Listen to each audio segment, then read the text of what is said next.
పరాభవనామ సంవత్సరంలో కుంభరాశి వారి ఫలితాన్ని చూస్తే వీరికి ముందుగా నక్షత్రాలు ఏమి ఉన్నాయో చెప్పుకోవాలిగా మనం. ధనిష్ట 3, 4 పాదాలు, శతభిషము అన్ని పాదాలు, పూర్వాభాద్ర 1, 2, 3 పాదాలు. ధనిష్టార్థం శతభిష పూర్వాభాద్రాస్త్రయ కుంభం అని అంటుంది శాస్త్రం.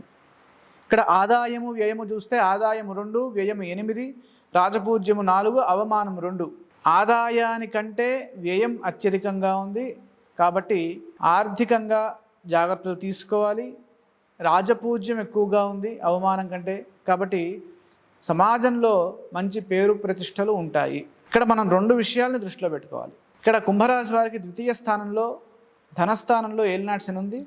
అలాగే ఈ సంవత్సరము ఆదాయం కూడా తక్కువగా ఉంది కాబట్టి ఆర్థికంగా ఇబ్బందులు పడకుండా ముందు చూపుతో వ్యవహరించాలి.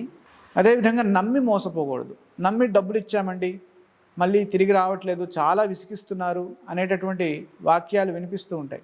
అవన్నీ ఈ సంవత్సరం వచ్చే అవకాశాలు ఉన్నాయి కాబట్టి ఎవరిని గుడ్డిగా నమ్మి ధనాన్ని ఇవ్వకండి, పొదుపుగా వాడండి. అలాగే సమాజంలో మంచి రాజపూజ్యం ఉంది కాబట్టి ఇబ్బంది లేదు, కానీ బాగా కష్టపడాలి. కారణం ఏంటంటే ఏలినాటి శని ఉంది కదా.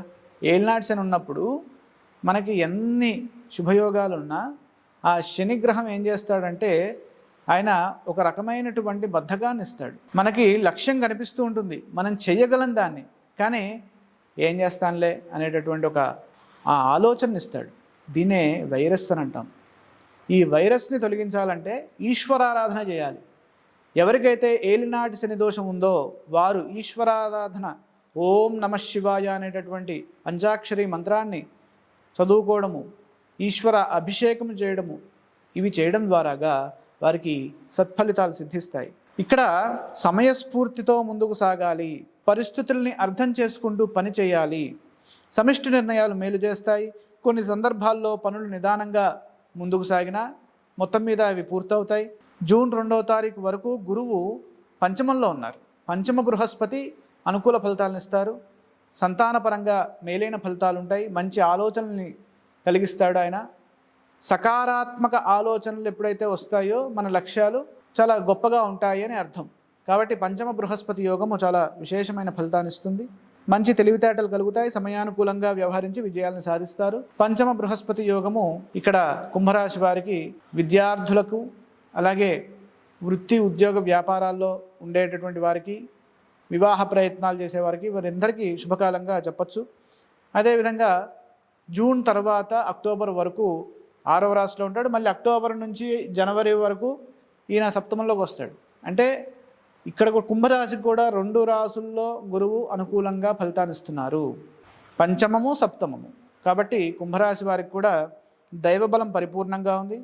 సకాలంలో నిర్ణయాలు తీసుకోవడం ద్వారాగా మేలు జరుగుతుంది. కష్టకాలంలో కూడా ఏదో ఒక రూపంలో సహాయం అందుతుంది. కారణం ఏంటి? దైవబలం ఉందిగా, సహాయం చేసేవారు పక్కనే ఉంటారు, ఇబ్బంది లేదు. విద్యార్థులు చదువులో రాణిస్తారు. ఏకాగ్రతతో చదవడం వల్ల ఆశించిన విద్యాభివృద్ధి ఉంటుంది. విద్యలో నిరంతర సాధన మేలు చేస్తుంది. సత్ఫలితాలను సిద్ధిస్తాయి. జూన్ నుండి గురువు 6వ రాశిలోకి వస్తారు. రుణ సమస్యలకు తావివ్వకుండా జాగ్రత్తగా చూసుకోవాలి.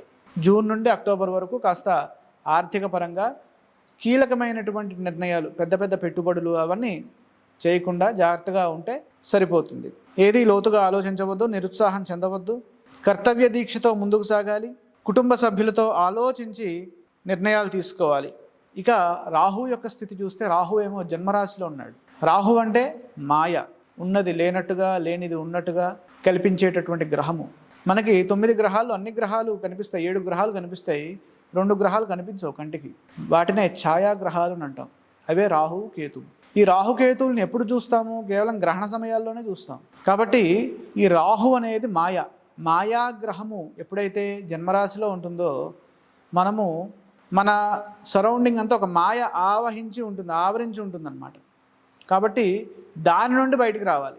దాని నుండి బయటికి రావాలంటే మనం ఏం చేయాలి? జ్ఞానాన్ని పెంపొందించుకోవాలి. గ్రౌండ్ టు ద ఎర్త్ ఉండాలి అనేది దృష్టిలో పెట్టుకోవాలి. శారీరక మానసిక అనారోగ్యం కలగకుండా జాగ్రత్తలు తీసుకోవాలి.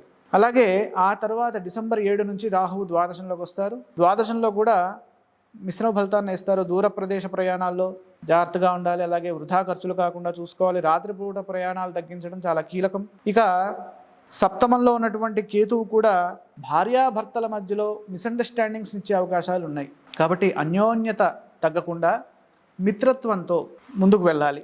ఒకరినొకరు అర్థం చేసుకుంటూ, ఒకరు కోపడితే ఒకరు సముదాయించడం, ఇంకొకరు కోపంగా ఉన్నారు ఇప్పుడు వీరెళ్ళి సముదాయించడం, అట్లా బ్యాలెన్సింగ్ చేసుకోవాలి. ఏకకాలంలో ఇద్దరు కోపాలు తెచ్చుకోకూడదు. కోపము, ఆనందము, సంతోషము, దుఃఖము అన్నీ సహజంగా మనిషికి ఉండేటటువంటి లక్షణాలు. ఇవన్నీ అందరికీ వస్తాయి. అందరూ సత్వగుణాన్ని పొంది ఉండరు. సత్వగుణాన్ని పొంది ఉంటే వారిని దేవతలు అని అంటారు, మనుష్యులు అని అన్నారు. రజోగుణాన్ని ఎక్కువగా పొంది ఉంటే రాక్షసులు అని అంటారు. కాబట్టి సత్వరజస్తమో గుణాలు, అలాగే తామస గుణము, రజోగుణము ఎక్కువగా ఉందనుకోండి రాక్షసులు. మనం మనుషులు, మనకి అన్నీ ఉంటాయి, సందర్భానుసారంగా వస్తూ ఉంటాయి. అలా వచ్చినప్పుడు బ్యాలెన్స్ చేసుకోవాలి.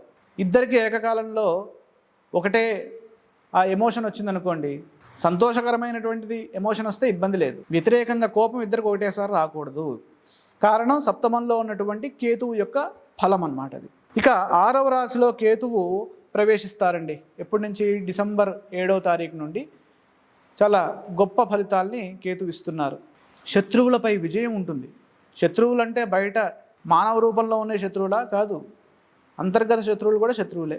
అంటే మనకి కామ, క్రోధ, లోభ, మోహ, మద, మాత్సర్యము ఇవన్నీ శత్రువులే. వీటిపైన విజయాన్ని ఇచ్చే విధంగా కేతువు మనకి ఫలితాన్ని ఇస్తున్నారు. కాబట్టి ఆ సమయం చాలా అనుకూలంగా ఉంది. ఎదురు చూస్తున్న పనుల్లో పురోగతి ఉంటుంది. సమస్త విఘ్నాలు తొలగి సంతృప్తికరమైన ఫలితాలను సాధిస్తారు. ఈ సంవత్సరము నూతన వ్యాపారాలు ప్రారంభించకపోవడం మంచిది. కారణం ఏంటి? అక్కడ ఒక ఆదాయం తక్కువగా ఉంది, ఏలినాటి శని ఉంది, ఇక్కడ జన్మలో రాహు ఉన్నాడు, ఇవన్నీ ఇబ్బందులు ఉన్నాయి. కాబట్టి కొత్త ప్రయత్నాలు ఏవి చేయకుండా, ఎక్స్పెరిమెంట్స్ ఏవి వద్దు ఈ సంవత్సరం.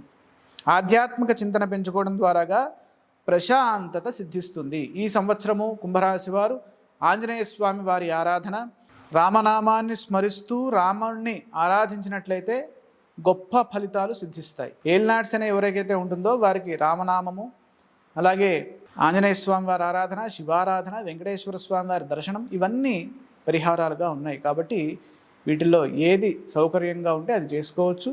అదేవిధంగా జన్మరాహువు సప్తమకేతు ఉన్నారు కాబట్టి ఇక్కడ దుర్గా అమ్మవారిని, గణపతిని ఇద్దరిని ఆరాధన చేసుకోవడం ద్వారాగా మానసిక శక్తి పెరుగుతుంది, అలాగే విఘ్నాలు తొలగుతాయి.